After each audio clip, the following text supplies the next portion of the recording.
প্রথমেই ধন্যবাদ দিয়ে শুরু করছি। আমি যে বাসায় থাকি ওই বাসার ওনারকে। উনি খুবই শৌখিন মানুষ, তাই ওনার ছাদ বাগানটা খুব সুন্দর করে সাজিয়েছেন। প্রথমে আমরা যে গাছটা দেখছি এটাকে বলে লজ্জাবতী গাছ। এই গাছের বিশেষত্ব হচ্ছে এই গাছে কেউ যদি টাচ করে তো এর পাতা গুটিয়ে নেয়। এর অনেক ঔষধি গুণাগুণও রয়েছে। তারপরে যে গাছটা পড়ে আছে এটাকে বলে মানি প্লান্ট। গাছটা একটু ঠিক করে দিই। তার পাশে যে গাছটা দেখতে পাচ্ছেন এটাকে বলে সিলভার কুইন। চাইনিজরা এটাকে বলে এভারগ্রিন। তারপরে অপরিচিতা গাছ দেখতে পাচ্ছেন আপনারা।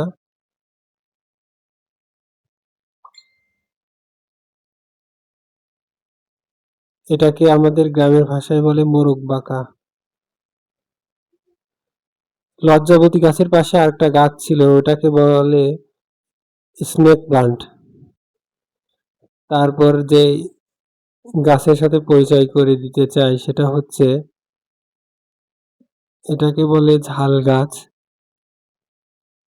ঝাল গাছের ফুল এত সুন্দর হয়, এভাবে কাছ থেকে না দেখলে বুঝতামই না। দেখুন,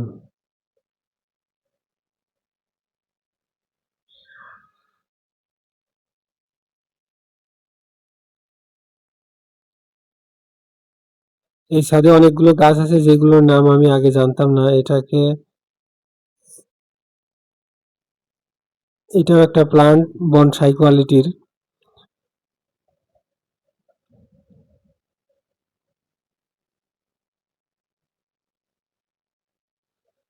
আজকে সারাদিনই বৃষ্টি হচ্ছে, যার ফলে প্রকৃতিটা আরো সুন্দর দেখাচ্ছে। এটা দেশি কাগজি লেবু গাছ। বৃষ্টির ফোঁটা কাগজি লেবুতে কি সুন্দর করে লেপ্টে আছে। প্রকৃতির এক অপরূপ সৌন্দর্য দেখতে পাচ্ছি।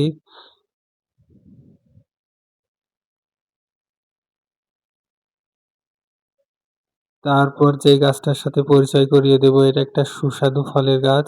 এটা একটা কদবেল গাছ। কদবেল পছন্দ করে না এমন লোক অনেক কমই আছে।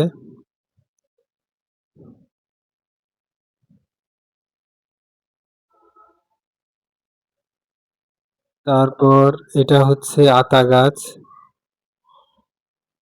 তারপরে এটা হচ্ছে একটি বেদানা গাছ।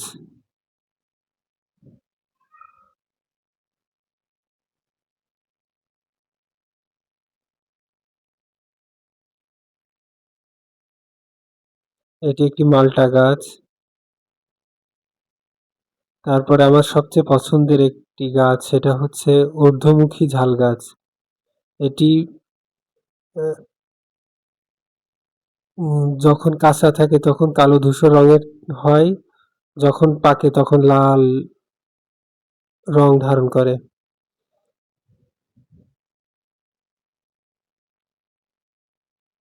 ছাদের একটি অন্যতম আকর্ষণীয় গাছ এটি।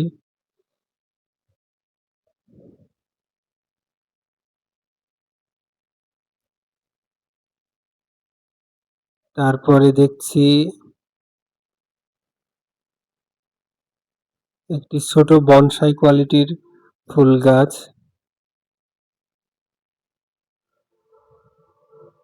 এইগুলো রজনীগন্ধা।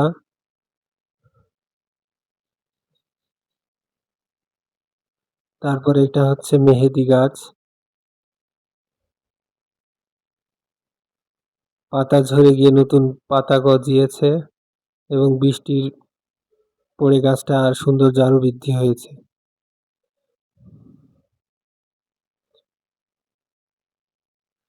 বৃষ্টির পরে প্রকৃতি যেন এক অপরূপ সৌন্দর্যে সাজে। আজকে এই ভিডিও করতে না আসলে বুঝতামই না। তারপরে আসছে একটি জনপ্রিয় ফল, ড্রাগন।